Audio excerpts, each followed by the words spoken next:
kan, dia membiarkan dua air laut ya bertemu. Bainahuma barzakhul la yabghiyan.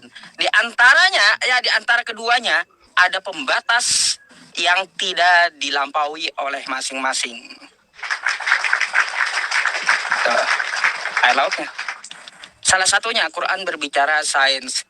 Seorang pria Kristen naik ke ruang debat Ustadz isu PI dengan tujuan yang berbeda dari biasanya. Dia datang bukan untuk berdebat atau menyerang agama Islam, melainkan karena rasa penasarannya terhadap agama Islam. Ia mengajukan sejumlah pertanyaan yang selama ini membuatnya ingin mencari jawaban. Benarkah Al-Quran memuat fakta-fakta sains yang baru diketahui sejak zaman modern? Mulai dari pembahasan tentang dua air yang tidak bisa bercampur, hingga penjelasan tentang adanya api di dasar laut. Benarkah semua itu adalah sebuah bukti bahwa Al-Quran adalah benar perkataan Allah dan bukan karangan manusia? Disinilah Ustadz Isupi mulai membedah dan menjawab semua keraguan pria Kristen ini. Halo, selamat malam Bang Jermia.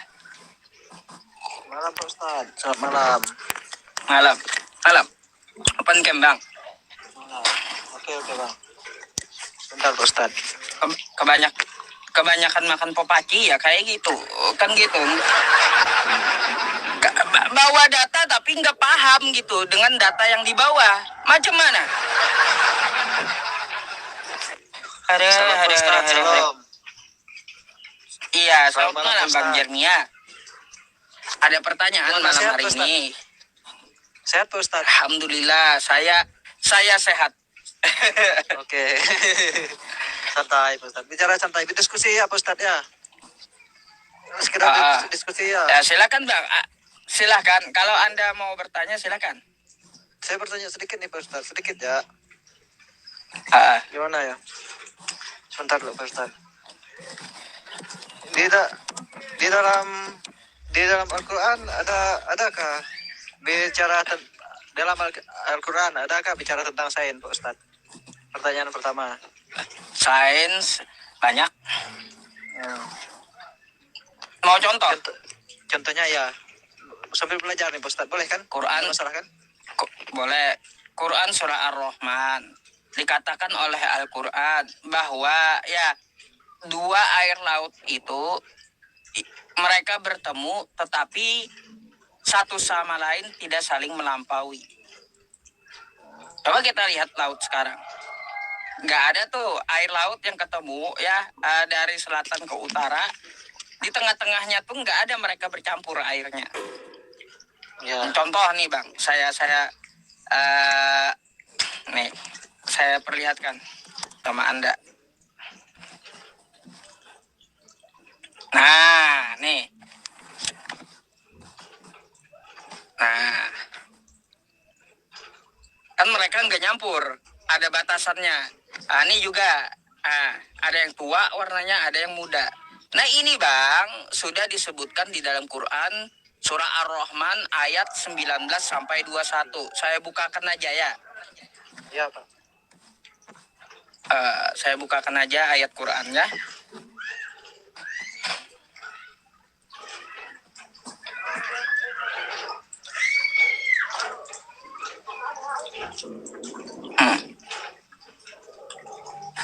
Ini Bang. Marojal bahroini yaltaqiyan, dia membiarkan dua air laut ya bertemu. Bainahuma barzakhul la yabghiyan. Di antaranya ya, di antara keduanya ada pembatas yang tidak dilampaui oleh masing-masing. Tuh, air lautnya.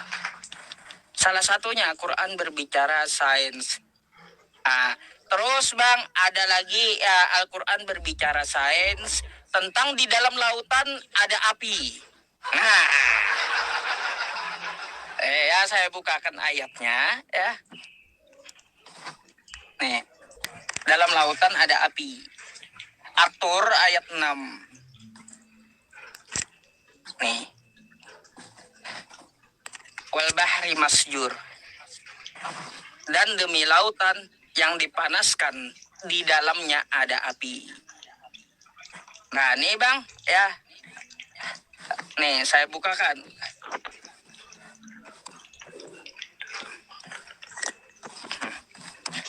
Taruh sama Abang, ya.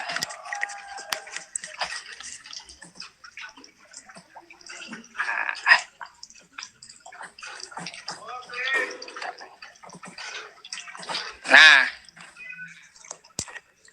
foto-fotonya di dalam laut ada api. Yang mana apinya tidak dapat padam oleh air laut dan air laut tidak habis oleh apinya. Gitu Bang.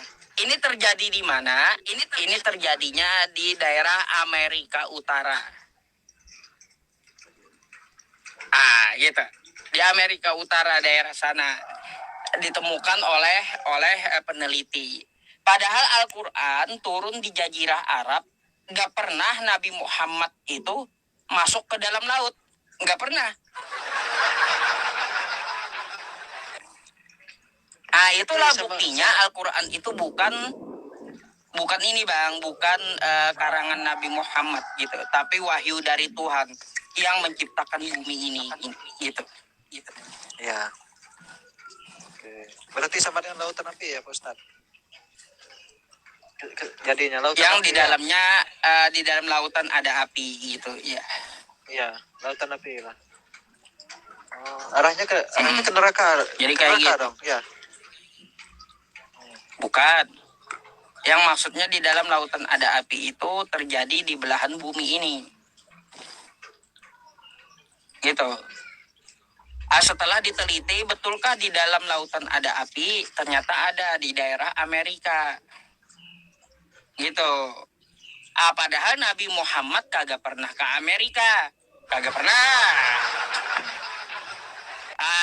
Nabi Muhammad kagak pernah nyelam lautan. Nggak pernah. Gitu. Tapi kok tiba-tiba bisa Nabi Muhammad menyampaikan di dalam lautan ada api? Karena yang disampaikan dia itu bukan dari dirinya Bang, tapi dari Tuhan semesta alam yang menciptakan bumi ini. Gitu. Terus, satu pertanyaan ringan nih Pak Ustadz. Ringan, kalau bagi Pak Ustadz ya, ringan ya. Apa tuh? Ada, tapi tidak masalah kan? Pertanyaan ada apa kan? Nggak masalah, silakan. Kalau untuk Adam dan Hawa dulu agamanya apa Pak Ustadz? Pak Adam, kalau di zaman kalau di zaman Nabi Adam dan Hawa itu belum ada pengenalan dikenal dengan istilah agama itu belum Bang. Belum. Tetapi ya Adam itu adalah orang yang berserah diri kepada Tuhannya. Gitu. Dia bertobat kepada Tuhannya, kepada Tuhan semesta alam, menyerahkan dirinya kepada Tuhan semesta alam. Nah Bang, kalau kita ya pindahkan ke dalam bahasa Arab, yang namanya berserah diri itu adalah Islam. Itu bahasa Arabnya. Jadi yang namanya Islam ini Bang, terjemahnya berserah diri. Ya. Terus dari pertanyaan agama Hawa dengan Adam itu apa? Satu lagi pertanyaan saya, mungkin agak tidak sopan tapi mohon maaf dulu. Kenapa babi diharamkan? Mohon maaf dulu ya. Mohon maaf. Kenapa babi itu diharamkan dalam Islam? Babi hutan kan? Sama sih, sama. Jadi gini Bang. Di perjanjian Lama Kristen itu sama. Sama kan Anda tahu kan? Haram. Tapi kenapa cuma babi? Haram kan? Sampai sekarang. Iya.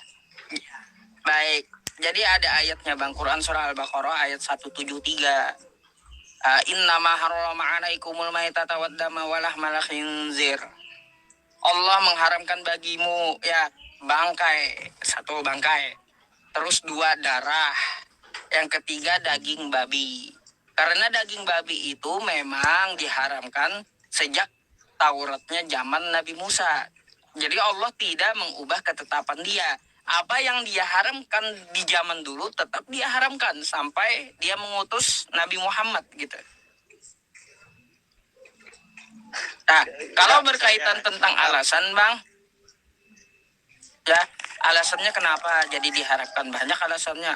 menurut kesehatan kurang bagus, banyak mengandung cacing pita. Terus kelakuan babi nggak bagus karena dia makan kotorannya sendiri. Maka kelakuan binatang yang dimakan itu ya kalau kita makan, maka dia khawatirkan kelakuan kita kayak binatang itu nanti. Gitu. Sama dengan di perjanjian lama kitab imamat ya. Ya. Kalau Terus imamat itu kenapa- kan kenapa babi haram. ya. Kenapa disebut di situ cuma babi hutan? Terus kenapa ada ular? Ular juga Kenapa haram, bisa Bang. binatang ular Di bisa? dalam Islam di dalam Islam itu ular Tapi juga haram dimakan karena bertaring gitu. Ya, tapi kenapa enggak ditulis gitu? Ular. Sebenarnya yang pertama goda manusia kan hewan tuh ular kan? Sama kan? Yang goda Ibu Hawa dulu kan? Ya, Harusnya ya ceritanya ular yang sama pertama, sih. ya. Kalau dalam Islam, ular juga haram dalam Islam, Bang. Tapi yang parah benar yang viral benar haram tuh Haram. memang B2 ya Pak Ustadz ya. Ya iya, Ya, karena itu viral ya, ketetapan dari viral dulu. aja. Kalau ular nih Iya. apa lah enggak viral kan? Padahal dia yang pertama buat dosa itu Ustadz.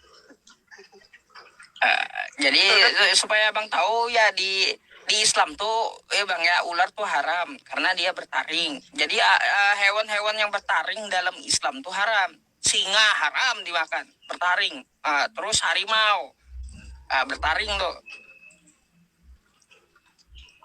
Sapi dengan kambing berarti enggak ya? Enggak.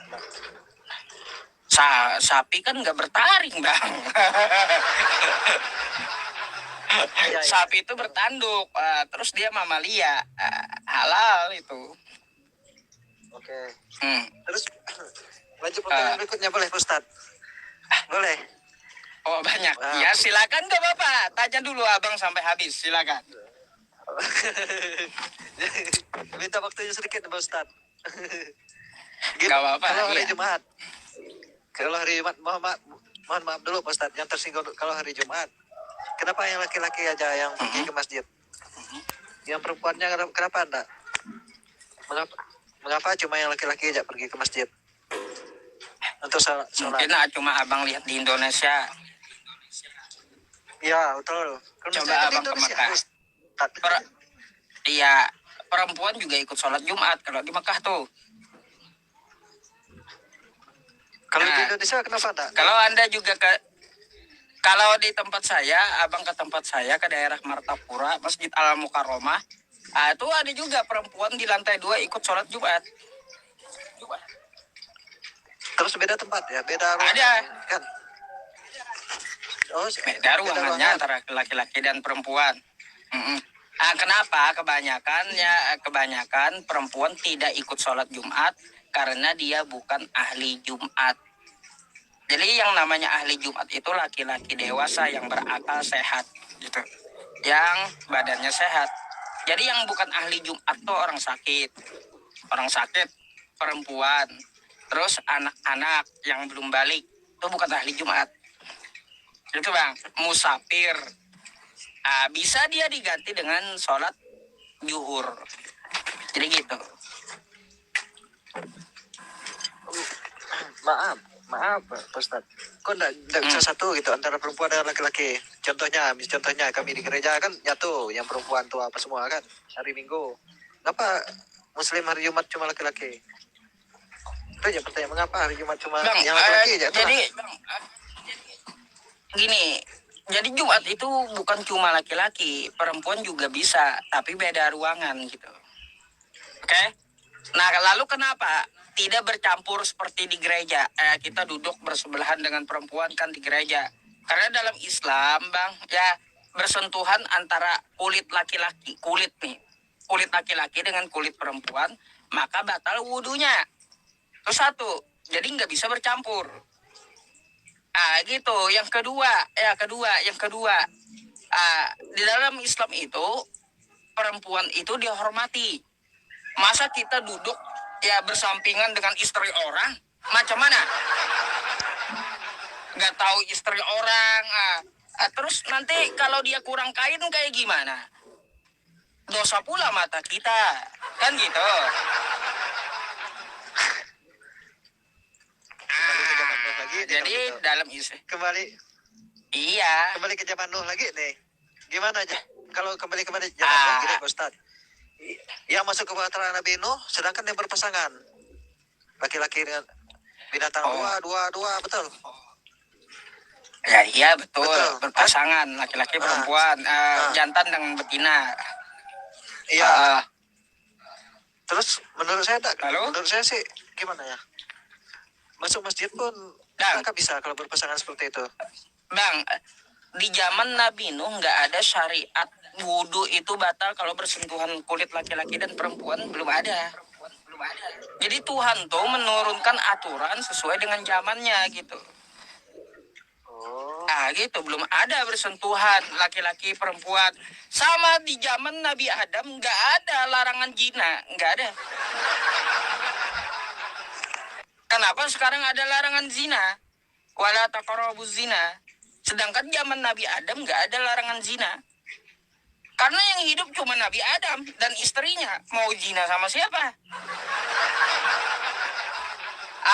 Kan gitu, sesuai dengan zamannya juga, Bang. Ya. Ini terakhir lah Pak Ustadz, kalau gitu. Sebelum yang lain naik juga, kan kesian yang antri juga. Yang terakhir nih. Silakan. Agak apa sih?